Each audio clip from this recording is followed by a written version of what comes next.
त्या दिवशी माझे बाबा बाहेर गेले होते आणि घरी जेवायला मी आणि माझी मम्मी होतो. सो माझी मम्मी बोलली, की "आज मला स्वयंपाक करायचा नाहीये, कंटाळा आलाय." सो शी वॉज लाइक, की "काहीतरी ऑर्डर कर." सो आय आस्क्ड हर, की "काय ऑर्डर करायचंय? काय हवंय तुला?"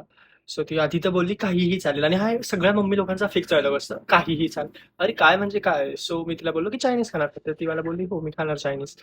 मग त्यानंतर ना मी तिच्याच फेव्हरेट रेस्टॉरंटमध्ये जिथलं तिला चायनीज आवडतं तेच ऑर्डर केलं आणि मग ते चायनीज आलं वगैरे आणि मग आम्ही खाल्लं. जेवण वगैरे झालं आमचं. त्यानंतर मी तिला विचारलं, की "तुला आवडलं का?" तर ती मला बोलली, "हो, आवडलं, पण ठीक आहे, एवढं काही हे नाही वाटलं मला." पण मी तिला हे सांगितलं नव्हतं, की मी तिला तिच्याच आवडत्या रेस्टॉरंटमधनं ते ऑर्डर केलं होतं. सो मग तिला म्हटलं, "का गं, का नाही आवडलं? तुला तर नेहमी आवडतं ना यांचंच आणि तसं."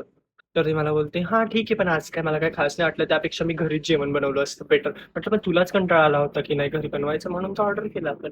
तर ती मला बोलते, नाही ठीक आहे, मला काही असा कंटाळा वगैरे काही नव्हता आला. पण आता म्हटलं तुला हवंय तर कशाला ना उगाचच. लाइक जे खायचं होतं हिला, कधीही सांगत नाही. खायचं असतं हिला, बिल फाडलं माझ्या नावावर. म्हणजे मला कळत नाही मम्मी लोकांचं. जर तुम्हाला काही एखादी गोष्ट खायची आहे, सांगा ना असं-असं खायचंय, नाही बनवायचंय. मुलांवर का बिल फाडता तुम्ही तुमच्या? काय गरज आहे मुलांवर बिल फाडायची तुमच्या?